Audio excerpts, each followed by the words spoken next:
പ്രിയപ്പെട്ടവരെ, നമ്മൾ Indian history പഠിച്ചുകൊണ്ടിരിക്കുകയാണ്. Ancient history, medieval history. നമ്മൾ ഏൻഷ്യൻ ഹിസ്റ്ററി ഏകദേശം അതിന്റെ ടൈം ലൈൻ കഴിഞ്ഞു. മിഡീവൽ ഹിസ്റ്ററി 2 ക്ലാസ് കഴിഞ്ഞു. 3ാമത്തെ ക്ലാസ്സിലേക്ക് നമ്മൾ പ്രവേശിക്കുകയാണ്. കഴിഞ്ഞ ക്ലാസ്സിൽ നമ്മൾ സംസാരിച്ചത് നിങ്ങൾ ഓർക്കുന്നുണ്ട്, വാസ്കോ ഡ ഗാമയുടെ വരവോടുകൂടിയാണ് 1498 മെയ് 27-ാം തീയതി കോഴിക്കോട് അദ്ദേഹം കാലുകുത്തി. അതോടുകൂടി നമ്മുടെ ക്ലാസ് അവസാനിപ്പിച്ചത്. ഓക്കെ, അതായത് വെസ്റ്റും ഓറിയന്റും ഈസ്റ്റും തമ്മിലുള്ള സീ വഴിയായിട്ടുള്ള ബന്ധം ആദ്യമായിട്ട് സ്ഥാപിച്ച ഇദ്ദേഹത്തിന്റെ സഞ്ചാരത്തോടുകൂടിയാണ്, ഇദ്ദേഹത്തിന്റെ വരവോടുകൂടിയാണ് വാസ്കോ ഡ ഗാമ. അതാണ് പ്രത്യേകത. പോർച്ചുഗീസ് നാവികനായിരുന്നു. പോർച്ചുഗീസുകാരുടെ ആദ്യത്തെ വരവ് ആണ്. അതുകൊണ്ടൊക്കെ അത് വളരെ പ്രധാനപ്പെട്ടതാണ് ഇന്ത്യ ചരിത്രത്തിലും ലോക ചരിത്രത്തിലും. ഓക്കെ, അപ്പൊ ഇപ്പൊ നമ്മൾ ആരംഭിക്കുന്നത് ബാബർ എസ്റ്റാബ്ലിഷ്. ബാബർ എന്ന് പറഞ്ഞാൽ നമ്മൾ കഴിഞ്ഞ ക്ലാസ് നമ്മൾ പറഞ്ഞു, തിമൂറിന്റെ ഗ്രേറ്റ് ഗ്രാൻഡ്സൺ ആണ് ബാബർ. തിമൂരിദ് ഡൈനാസ്റ്റിയുടെ സ്ഥാപകനായ തിമൂർ തുർക്കോ മംഗോളിയൻ രാജവംശത്തിൽപ്പെട്ട രാജാവായിരുന്നു തിമൂർ. തിമൂറിന്റെ സന്തതി പരമ്പരയിൽപ്പെട്ട ആളാണ് ബാബറാണ് മുഗൾ രാജവംശം. തിമൂറിൽ നിന്ന് വ്യത്യസ്തമായിട്ട് മുഗൾ രാജവംശം സ്ഥാപിക്കുന്നു. ബാബർ എസ്റ്റാബ്ലിഷ് കാബൂളിലാണ് ഇന്നത്തെ അഫ്ഗാനിസ്ഥാനിലാണ് അദ്ദേഹം ആരംഭിക്കുന്നത്. 1504 മുഗൾ സാമ്രാജ്യം സ്ഥാപിക്കുന്നത് ഇന്ത്യയിലാണ്. പക്ഷെ ബാബർ കാബൂളിൽ തന്നെ ഭരണം ആരംഭിക്കുന്നത് 1504. 1526 ഇന്ത്യയിലേക്ക് അദ്ദേഹം വരുന്നു. മുഗൾ രാജവംശം സ്ഥാപിക്കുന്നു 1-ാം പാനിപ്പത്ത് യുദ്ധത്തിലൂടെ. ഇനി ബാബർ 1483 മുതൽ 1530 വരെ അദ്ദേഹത്തിന്റെ വളരെ ചെറുപ്പത്തിൽ തന്നെ രാജ്യം ആരംഭിച്ചു. നിങ്ങൾക്കറിയാം, ഞാനിപ്പോൾ ഈ ക്ലാസ്സിൽ തന്നെ പറയും, ഏറ്റവും പ്രധാനപ്പെട്ട ഒരു ചക്രവർത്തിയായിരുന്നു അക്ബർ. അക്ബർ 13ാമത്തെ വയസ്സിലാണ് രാജാവായത്. ഹുമയൂൺ മരിക്കുമ്പോൾ അക്ബർ 13 വയസ്സാണ്. 13 വയസ്സിലാണ് Akbar രാജാവാകുന്നത്. Babur was the conqueror of Central Asia who followed a series of setbacks finally succeeded. പല ട്രൈ ചെയ്തു, പലയിടത്തും പരാജയപ്പെട്ടു. പക്ഷെ അവസാനം അദ്ദേഹം വിജയിച്ചു. Base of Mughal dynasty in India, first Mughal Akbar.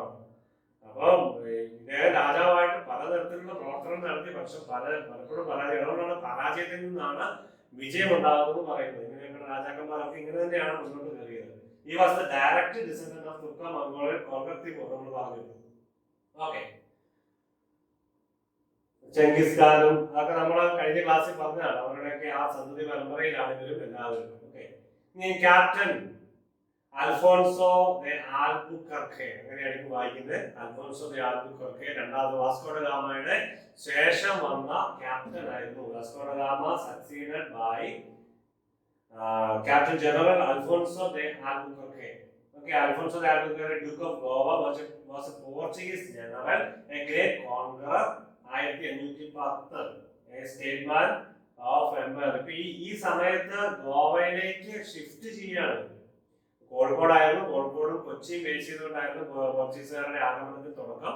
അതിനുശേഷം ഗോവയിലേക്ക് ഷിഫ്റ്റ് ചെയ്തു. അവരുടെ സെന്റർ ഗോവയിലേക്ക് ആക്കുന്ന സമയമാണ് ഈ കാലഘട്ടം. ഫസ്റ്റ് ബാറ്റിൽ ഓഫ് പാനിപ്പത്ത്, പ്രധാനപ്പെട്ട ഇന്ത്യ ചരിത്രത്തിലെ യുദ്ധം 1526. ഓക്കെ, ആ ഡേറ്റ് നോക്കുക. 1526 ഏപ്രിൽ 21-ാം തീയതിയാണ് first battle of Panipat. Babur defeats Ibrahim Lodi and establishes Mughal dynasty. First battle of Panipat. Okay, Babur and Ibrahim Lodi രാജവംശത്തെ പരാജയപ്പെടുത്തുന്നു. പ്രാവശ്യം ഞാൻ പറഞ്ഞതാണ്. It took place in North India and marked the Mughal beginning of Mughal Empire. ഈ പാനിപ്പത്ത് എന്ന് പറയുന്നത് ഹരിയാന, ഡൽഹിയുടെ നോർത്തേൺ പ്രദേശമായ ഡൽഹിയുടെ ഒരു സൈഡ് ഹരിയാനയിൽ പെട്ടതാണ് പാനിപ്പത്ത്. ആ ഏരിയ യുദ്ധഭൂമിയായിരുന്നു അല്ലെ, വാൻകിഭാഷൊക്കെ നടന്നതൊക്കെ ഓർക്കുന്നുണ്ടാകും. This was one of the earliest battles involving gun power firearms. വെടിമരുന്നൊക്കെ ഉപയോഗിച്ച് പൊട്ടിച്ചുകൊണ്ട് ആരംഭിച്ച ഒരു യുദ്ധമാണ്. ആർട്ടിലറി, ഫീൽഡ് ആർട്ടിലറി, തോക്കും പീരങ്കിയും ഒക്കെ ഉപയോഗിച്ചുകൊണ്ടുള്ള ഒരു യുദ്ധമായിരിക്കും. അല്ലെങ്കിൽ ഗൺ പവർ ഉപയോഗിച്ചുകൊണ്ടുള്ള യുദ്ധം. ആദ്യത്തെ തോക്ക് അത് ഏത് രീതിയിലുള്ളതാണെന്നൊക്കെയുള്ളത് നിങ്ങൾ പിന്നീട് പഠിക്കുക. എന്താണ് മുഗൾസിനെ പറ്റി ഒന്ന് ജനറലായിട്ട് നോക്കിയിട്ട് മുന്നോട്ട് പോവുകയാണ്. കാരണം ഇന്ത്യ ചരിത്രത്തിലെ വളരെ പ്രധാനപ്പെട്ട രാജവംശമായിരുന്നു മുഗൾ രാജവംശം. 1526 മുതൽ 1540 വരെയും 55 മുതൽ 857 വരെയും. അപ്പൊ ഇതിന്റെ ഇടയിൽ ഒരു കാലഘട്ടമുണ്ട്. 40 മുതൽ 55 വരെ 15 കൊല്ലം സൂർ ഡൈനാസ്റ്റിയാണ് ഭരിച്ചത്. ഷേർഷായുടെ കാലഘട്ടം നമ്മളിപ്പോ കാണും. ഓക്കെ, അപ്പൊ മുഗൾ ആ കാലഘട്ടം 1857 last Mughal emperor Bahadur Shah Zafar, Bahadur Shah second ഇംഗ്ലീഷുകാരാണ് പരാജയപ്പെടുന്നത്, ബ്രിട്ടീഷുകാരാണ് അദ്ദേഹത്തെ നാട് കടത്തി പരാജയപ്പെട്ടത്. അല്ലെങ്കിൽ ഒരു ഒരു ഒരു എന്താ പറയുന്നത്, വിലയില്ലാത്ത ഒരു രാജാവായിട്ട് അല്ലെങ്കിൽ കഴിവില്ലാത്ത ഒരു രാജാവായി മുഗൾ രാജവംശം ഏറ്റവും അധപതനത്തിലേക്ക് നയിക്കപ്പെട്ട കാലഘട്ടം. അദ്ദേഹം ഒന്നാം സ്വാതന്ത്ര്യ സമരം എന്ന് പറഞ്ഞാൽ സിപ്പാഹികളെന്നറിയപ്പെടുന്ന ഒന്നാം സ്വാതന്ത്ര്യ സമരം 1857 അതിന്റെ കാരണക്കാരൻ എന്നുള്ള രീതിയിലൊക്കെ മുദ്ര കുത്തി ഈ ബഹദൂർ ഷാ സഫറിന്റെ നാട് കടത്തുന്നതോടുകൂടി മുഗൾ രാജവംശം പൂർണ്ണമായിട്ട് നാമാവശേഷമാവുകയാണ്. അപ്പോൾ 1526 ബാബർ മുതൽ 1857 വരെ, അതിനിടയിൽ 15 കൊല്ലം 1540 മുതൽ 1550 വരെ സൂർ ഡൈനാസ്റ്റിയും ഭരിച്ചു. ഓക്കെ, അപ്പോൾ അതാണ് മുഗൾ രാജവംശം എന്ന് പറയുന്നത്. നമ്മളെ പറഞ്ഞ കാര്യങ്ങളാണ് അവിടെ തന്നെ ഉള്ളത്, നിങ്ങൾ വായിച്ചു നോക്കുക. ഓക്കെ, റൈന ബാബർ 26 മുതൽ 530 വരെ, 1526 മുതൽ 1500 റൈന ബാബർ. നോക്കുക, അഫ്ഗാൻ രാജവംശം, അഫ്ഗാൻ പാകിസ്ഥാൻ അഫ്ഗാനിസ്ഥാൻ ഒക്കെ കൂടി ചേർന്ന സ്ഥലത്ത് കാബൂളിൽ നിന്ന് ഇങ്ങോട്ട് അദ്ദേഹത്തിന്റെ ഭരണം. കാബൂളിലാണ് 1504 ബാബർ തന്നെ സാമ്രാജ്യം സ്ഥാപിക്കുന്നത്, അതായത് ഭരണം ആരംഭിക്കുന്നത്. ബാബർ ഡിഫീറ്റ്സ് ഇബ്രാഹിം ലോധി. ഓക്കെ, ഇനി ഹുമയൂൺ. അക്ബർ ബാബറിന് ശേഷം ബാബറിന്റെ മകൻ ഹുമയൂൺ 1530 അധികാരം ഏറ്റെടുക്കുന്നു. Humayun was the second Mughal emperor who ruled the territory in what in now Afghanistan, Pakistan and North India. Pakistan, Afghanistan അപ്പോൾ വലിയൊരു സാമ്രാജ്യമായിരുന്നു. 1531 മുതൽ 40 വരെ, പിന്നെ 55 മുതൽ 56 വരെ ഇദ്ദേഹം ഷേർഷാ, അപ്പം അടുത്ത ഷേർഷാ നമ്മൾ പറഞ്ഞു വരും. ഇപ്പൊ ഗുരുനാനക് ദേവ്, ഡെത്ത് ഓഫ് ഗുരുനാനക് നമ്മൾ കണ്ടു. ഗുരുനാനക് 1539 അദ്ദേഹത്തിന്റെ മരണം. കർത്താർപൂർ പാകിസ്ഥാനാണ്. ഗുരുനാനാക്കിന്റെ അല്ല സിഖ് മത ഫൗണ്ടറിന്റെ മരണം നടന്ന സ്ഥലമാണ് കർത്താർപൂർ. നമ്മൾ നേരത്തെ കർത്താർപൂരിനെ പറ്റി കഴിഞ്ഞ ക്ലാസ്സിൽ ഞാൻ പറഞ്ഞു. കർത്താർപൂർ ഇടനാഴിയെ പറ്റി നിങ്ങൾ സ്വന്തമായിട്ടൊന്ന് പഠിക്കാനും മനസ്സിലാക്കാനും അതിന്റെ ഇന്നത്തെ ആനുകാലിക പ്രാധാന്യം ഒന്ന് മനസ്സിലാക്കി. യൂട്യൂബിലൊക്കെ ഇഷ്ടംപോലെ അതുമായിട്ട് ബന്ധപ്പെട്ട കാര്യങ്ങൾ നിങ്ങൾക്ക് അവൈലബിൾ ആണ്, പഠിച്ചിരിക്കുന്നത് നല്ലതാണ്. ഒരു കാലത്ത് പോകാൻ പറ്റുകയാണെങ്കിൽ പാകിസ്ഥാനിലേക്ക് മറ്റൊരു പ്രശ്നമില്ല. നമുക്ക് പാകിസ്ഥാനിൽ വിസ അത്ര എളുപ്പമല്ല കിട്ടാൻ, വിസ കിട്ടാൻ സാധ്യതയില്ല. എന്നാലും പാകിസ്ഥാന്റെ ഭൂമിയിലേക്ക് പ്രവേശിക്കാൻ പറ്റും ഈ കർത്താർപൂർ ഇടനാഴി വഴി. അപ്പൊ അതിലെ സാധ്യമാണെന്നുള്ളത് നോക്കുക. ഓക്കെ, ഇനി ഷേർഷാ സൂരി, നമ്മളത് ഇപ്പൊ പറഞ്ഞു. Humayun defeats Humayun and becomes emperor of Delhi. ഡൽഹിയുടെ 1531 ഷേർഷാ ഭരണം. ഈ ഷേർഷാ വളരെ ശക്തനായ ഭരണാധികാരിയായിരുന്നു. ഇന്നത്തെ ഇന്ത്യൻ റുപ്പിയുടെ കാരണം ഈ ഷേർഷാ എന്ന് പറയുന്നത്. റുപ്പയ അദ്ദേഹത്തിന്റെ ഇദ്ദേഹമാണ് കൊണ്ടുവന്നത്. റുപ്പൈ ഇന്ത്യൻ റുപ്പി. സർക്കാർ എന്നിട്ട് നമ്മൾ ഉപയോഗിക്കുന്ന സർക്കാർ എന്നുള്ള പദമൊക്കെ ഷേർഷാ സൂരിയുടെ ഭരണപരിഷ്കാരമാണ്. അപ്പോൾ നല്ല ഇന്ത്യ ഭരിച്ചിരുന്ന സൂർ രാജവംശത്തിലെ വളരെ ശക്തനായ ഭരണാധികാരിയാണ്. ഈ ഹുമയൂണിനെ പരാജയപ്പെടുത്തി അധികാരം പിടിച്ചെടുത്ത Sher Shah. Founder of Sur empire north India with capital Delhi. Battle of Chausa, അതാണ് പ്രധാനപ്പെട്ട കാര്യം. ചൗസ വാറിലാണ് 1539 ജൂൺ 26 ബാറ്റിൽ ഓഫ് ചൗസ. ആ വാറിലൂടെയാണ് ഹുമയൂണിനെ ഷേർഷാ പരാജയപ്പെടുത്തി സൂർ രാജവംശം സ്ഥാപിക്കുന്നത് ഇന്ത്യയിൽ, ഡൽഹി ആസ്ഥാനമായി. Okay, Humayun defeats in Chausa war by Sher Shah Suri. Okay, ഹുമയൂണിനെ പരാജയപ്പെടുത്തി, മുഗൾ രാജാവായ ഹുമയൂണിനെ പരാജയപ്പെടുത്തി. ഇദ്ദേഹം തന്നെ തിരിച്ച് 15 വർഷങ്ങൾക്ക് ശേഷം ഹുമയൂൺ വീണ്ടും ഇതിന്റെ അവസാനത്തെ, അതായത് സൂർ രാജവംശത്തിന്റെ അവസാനത്തെ രാജാവിനെ പരാജയപ്പെടുത്തി വീണ്ടും മുഗൾ സാമ്രാജ്യം സ്ഥാപിക്കുന്നു. ഷേർഷായുടെ ഭരണത്തിന് ശേഷം 1545 അദ്ദേഹത്തിന്റെ മരണശേഷം അബദ്ധത്തിൽ കോട്ട മതിൽ തകർക്കാൻ ഗൺ പവർ ഉപയോഗിച്ചുകൊണ്ട് അല്ലെങ്കിൽ വെടിമരുന്ന് ഉപയോഗിച്ചുകൊണ്ട് സ്ഫോടനം ഉണ്ടാക്കി കോട്ട മതിൽ തകർക്കാൻ വേണ്ടി മൈൻ പൊട്ടിച്ച് ചെയ്യാൻ വേണ്ടിയിരുന്നപ്പോൾ അബദ്ധത്തിൽ പരിക്കേറ്റ് മരിക്കുകയാണ് ഷേർഷാ സൂരി എന്നാണ് പറയപ്പെടുന്നത്. ഓക്കെ, അപ്പൊ അദ്ദേഹത്തിന് ശേഷം ഹുമയൂൺ തിരിച്ച് രാജ്യം പിടിച്ചെടുക്കുന്നു. ഓക്കെ, എന്നിട്ട് ഹുമയൂൺ അധികാരം ജീവിക്കാൻ സാധിച്ചില്ല. ഒരു കൊല്ലത്തിന് ശേഷം, ഒരു കൊല്ലം ആകുന്നതിന് മുമ്പ് തന്നെ ഹുമയൂൺ മരിക്കുകയും അക്ബർ ഭരണം ഏറ്റെടുക്കുകയും ചെയ്യുകയാണ്. Sher Shah was killed 22 May 1545. Okay, 22 May 1545 during the siege of Kalinjar Fort in Rajput. ഞാൻ ഇപ്പോൾ പറഞ്ഞ കാര്യങ്ങൾ. അപ്പൊ അത് തന്നെയാണ് ഇവിടെ പറയുന്നത്. മൈൻ എക്സ്പ്ലോഷൻ ഇടയിൽ അദ്ദേഹത്തിന് പരിക്കേൽക്കുകയും കൊല്ലപ്പെടുകയും ചെയ്യപ്പെട്ടു എന്നാണ് അറിയപ്പെടുന്നത്, പരിക്കേറ്റിട്ട്. He was succeeded by his son Jalal Khan, who took the title of Islam Shah Suri. അദ്ദേഹത്തിന് ശേഷം ജലാൽ ഖാൻ, അദ്ദേഹത്തിന്റെ മകൻ അധികാരം ഏറ്റെടുത്തു.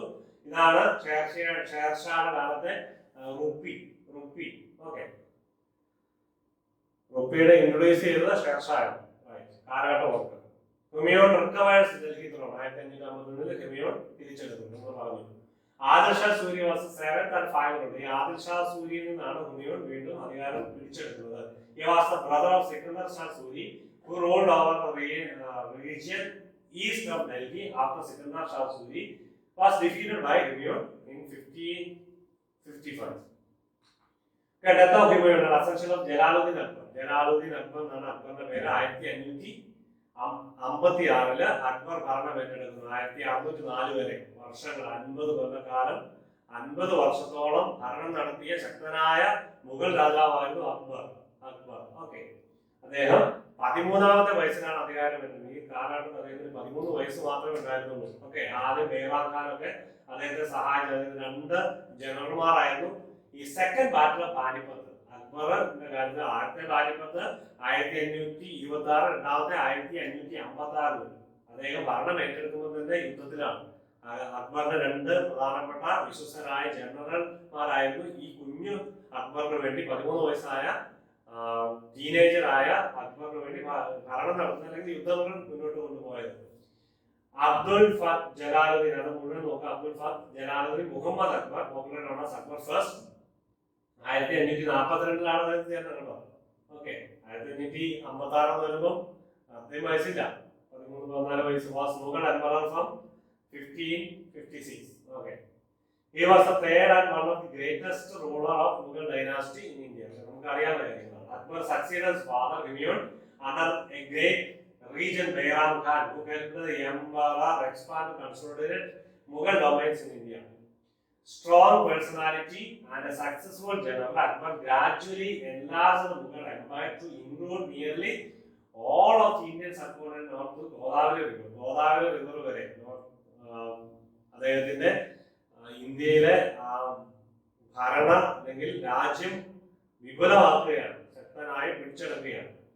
Second battle of Panipat 1556 Akbar defeats ഹേമുനെ പരാജയപ്പെടുന്ന അക്ബർ. അതാണ് സെക്കൻഡ് ബാറ്റിൽ ഓഫ് പാനിപ്പത്ത്. 1700 നമ്മൾ മൂന്നാമത്തെ പാനിപ്പത്ത് യുദ്ധം പറയുന്നതാണ് ശേഷം. Second battle of Panipat was fought November 5, 1556 between the forces of Hemu, a Hindu ruler of North India from Delhi, Hemu, and the army of Akbar. Okay, it was a decisive victory from Akbar's general Khan Zaman first and Bairam Khan. അതായത് 2 ജനറൽമാർ, Khan Zaman first and Bairam Khan, ഈ 2 പേര് ആണ് ഈ യുദ്ധം lead ചെയ്ത് അക്ബറിന് വേണ്ടി ഹേമുവിനെ പരാജയപ്പെടുത്തുന്നത്. Akbar abolished all tax from Hindus. ഹിന്ദുസിന്റെ മേല് അന്ന് മുഗൾ ടാക്സ് ഏർപ്പെടുത്തിയിരുന്നത് അക്ബർ അത് അബോളിഷ് ചെയ്യണം, നിർത്തലാക്കിയാണ് 1564. ഈ ഫൗണ്ടേഷൻ ഫത്തേപൂർ സിക്രി, അക്ബറിന്റെ ക്യാപിറ്റൽ എന്നറിയപ്പെടുന്ന ഫത്തേപൂർ സിക്രി 1571 അക്ബർ സ്ഥാപിതമാണ്. ഡൽഹിയുടെ വെസ്റ്റ് സദേൺ പ്രദേശമാണ്. ഇത് ഡൽഹിയുടെ താഴെ ഭാഗത്താണ് ഫത്തേപൂർ സിക്രി. ഓക്കെ, അതാണ് അക്ബറിന്റെ ക്യാപിറ്റൽ എന്നറിയപ്പെടുന്നത്. പിന്നീട് അത് ഒഴിവാക്കുകയാണ് ചെയ്തത്. Fatehpur Sikri city in the Agra district of Uttar Pradesh in India. Okay, previously the city's name was Vijaypur Sikhari and Sikharwar of the Sikharwar Rajput clan. രജപുത്രന്മാരുടെ ഒരു സിക്കാർവാർ ക്ലാൻ എന്ന് പറഞ്ഞാൽ രജപുത്രന്മാരുടെ ഒരു വംശമായിരുന്ന അവരുടെ ഒരു സിറ്റി ആയിരുന്നു വിജയ്പൂർ സിക്കാരി. അതാണ് ഫത്തേപൂർ സിക്രി എന്ന് അക്ബർ പേര് മാറ്റി തന്റെ ക്യാപിറ്റൽ ആക്കുന്നത്. Later the city was founded in 1569 by the Emperor Akbar and served as the capital of Mughal Empire from 1571 to 1585. 15 വർഷത്തോളം 1571 മുതൽ 1585 വരെ ഫത്തേപൂർ സിക്രി അക്ബറിന്റെ അല്ലെങ്കിൽ മുഗൾ സാമ്രാജ്യത്തിന്റെ തലസ്ഥാനമായിരുന്നു, ക്യാപിറ്റൽ ആയിരുന്നു. ഈ ബാറ്റിൽ ഓഫ് ഹാൽദിഘട്ടി 1576 അതേതായിരുന്നു. The battle of Haldighati was the fought in Haldighati രാജസ്ഥാനിലെ 1576 for around 4 hours between Rana Mewar, Maharana Pratapും and Akbar രണ്ടുപേരും തമ്മിലുള്ള യുദ്ധമായിരുന്നു. മഹാറാണ ഓഫ് മേവാർ, അതായത് മഹാറാണ പ്രതാപ്. റാണ പ്രതാപ് നിങ്ങൾ കേട്ടിട്ടുണ്ടാവും. മേവാർ രാജവംശത്തിന്റെ അധീപനായിരുന്ന റാണ പ്രതാപുമായിട്ട് ഉള്ള യുദ്ധമായിരുന്നു ഈ ഹാൽദിഘട്ടി 1576 ജൂണിൽ അക്ബർ ഡിഫീറ്റ്സ് റാണ പ്രതാപ് സിംഗ് ഓഫ് മേവാർ. അക്ബർ അതിൽ വിജയിക്കുകയാണ് ചെയ്തത്. റാണ പ്രതാപ് സിംഗിനെ പരാജയപ്പെടുത്തും. മേവാറിന്റെ രാജാ പ്രതാപ് 1576 ഹാൽദിഘട്ടി യുദ്ധം. Akbar troops invade Khandesh. ഖാന്ദേശ് 1577 അക്ബർ കീഴടക്കുകയാണ്. Khandesh. The Faruqi dynasty was the ruling dynasty of Khandesh from its inception. അവിടുത്തെ ഖാന്ദേശിലെ ഡൈനാസ്റ്റി ആയിരുന്നു ഫാറൂഖി ഡൈനാസ്റ്റി. 1382 മുതൽ അക്ബർ കീഴടക്കി 1601 അത് കൂട്ടിച്ചേർക്കുന്നതിന് വരെ 1574 അറ്റാക്ക് ചെയ്തു. 1601 പൂർണ്ണമായിട്ട് അത് കൂട്ടിച്ചേർക്കുന്നതിന് വരെ ഫാറൂഖ് ഡൈനാസ്റ്റി ആയിരുന്നു. Akbar completes his conquest. ഇതൊരു പ്രധാനപ്പെട്ട സംഭവമാണ്. അക്ബർ അദ്ദേഹത്തിന്റെ സാമ്രാജ്യം സ്ഥാപനം, അതായത് ആക്രമണങ്ങൾ 1597 അവസാനിപ്പിക്കുകയാണ്. കൂട്ടിച്ചേർന്ന് മാത്രമേ ഉള്ളൂ. 1601 അക്ബറുടെ മാനസാന്തരം, അക്ബറിന്റെ യുദ്ധത്തോടും താല്പര്യവും കുറഞ്ഞു. വലിയൊരു രാജാവായിരുന്നു അക്ബർ. അദ്ദേഹം 1597 തന്റെ കോൺക്വസ്റ്റുകളെല്ലാം അവസാനിപ്പിക്കുകയാണ്. അക്ബർ പ്രൊക്ലൈംസ് ദിൻ ഇലാഹി. 1582 ദിൻ ഇലാഹി എന്നുള്ള മതം, അക്ബറിന്റെ ഡിവൈൻ ഫെയ്ത്ത് എന്ന മതം, ദിൻ ഇലാഹി. അക്ബർ എല്ലാ മതങ്ങളെയും കൂട്ടിച്ചേർത്തു. പക്ഷെ അത് പരാജയമായിരുന്നു. ദിൻ ഇലാഹി പല മതങ്ങളെയും കൂട്ടിച്ചേർത്ത്, ഹിന്ദു മതത്തിന്റെയും എല്ലാ മതങ്ങളുടെയും ഒക്കെ സാരാംശത്തെ ഉൾക്കൊണ്ടുകൊണ്ട് എല്ലാം കൂടെ കൂട്ടിച്ചേർത്തുകൊണ്ട് അദ്ദേഹം ഒരു മതം സ്ഥാപിച്ചതാണ് ദിൻ ഇലാഹി. പ്രധാനമായിട്ടും ഇസ്ലാമിനെയും ഹിന്ദു, അന്നത്തെ കാലഘട്ടത്തിൽ ഇസ്ലാമും ഹിന്ദുവാണ് കൂടുതലും ഇന്ത്യയിൽ ഉണ്ടായിരുന്നത്. അപ്പൊ അതിനെ കൂട്ടിച്ചേർത്തുകൊണ്ടൊരു മതമായിരുന്നു. പക്ഷെ അത് പരാജയമായിരുന്നു. ഓക്കെ, നമ്മള് ഇതോടുകൂടി ഈ ക്ലാസ് അവസാനിപ്പിക്കണം. നിങ്ങൾക്ക് എല്ലാവർക്കും പ്രത്യേകം നന്ദി. വളരെ വേഗത്തിലാണ് ഞാൻ ഈ കടന്നു പോയത്. അതുകൊണ്ട് ഇത് മാറ്റമൊക്കെ കുറെ ഉണ്ട്. കാരണം നിങ്ങൾക്ക് ഇത് കൂടുതലും ഇതിൽ നിന്ന് പഠിക്കാനുണ്ട്. അക്ബറിനെ പറ്റി കുറഞ്ഞ കാര്യങ്ങളെ പറഞ്ഞിട്ടുള്ളൂ. അല്ലെങ്കിൽ ഹുമയൂണിനെ പറ്റി, ബാബറിനെ പറ്റി കുറഞ്ഞ കാര്യം, 3 ചക്രവർത്തിമാർ അല്ലെങ്കിൽ ഷേർഷാ ഉൾപ്പെടെ 4 ചക്രവർത്തിമാരുടെ കാലഘട്ടത്തിൽ നമ്മളിപ്പോൾ പറഞ്ഞിട്ടുള്ളൂ. പക്ഷേ അതിൽ നിന്ന് ഒത്തിരി കാര്യങ്ങൾ നിങ്ങൾ പഠിക്കണം, വായിച്ചെടുക്കണം, എന്നിട്ട് നോട്ട് കുറിച്ച് വെക്കണം. ഓക്കെ, എന്നാലേ പഠനം പൂർത്തിയാവുള്ളൂ. ഇതിനൊക്കെ ജനറൽ ഔട്ട്ലൈൻ മാത്രമേ പറഞ്ഞു തന്നിട്ടുള്ളൂ, അല്ലെങ്കിൽ നമ്മളിവിടെ ചർച്ച ചെയ്തിട്ടുള്ളൂ. അപ്പോൾ ഇന്ത്യൻ ഹിസ്റ്ററി എങ്ങനെ പഠിക്കാൻ പറ്റുള്ളൂ, അല്ലെങ്കിൽ നമുക്ക് സമയം കിട്ടില്ല. നിങ്ങൾക്കൊരു ഇൻസ്പിറേഷൻ കിട്ടുന്നതിന് വേണ്ടിയാണ് ഈ ടൈം ലൈൻ പ്രധാനപ്പെട്ട സംഭവങ്ങൾ മാത്രം പറഞ്ഞു പോകുന്നത്. ഓക്കെ, നിങ്ങൾക്ക് എല്ലാവർക്കും പ്രത്യേകം നന്ദി.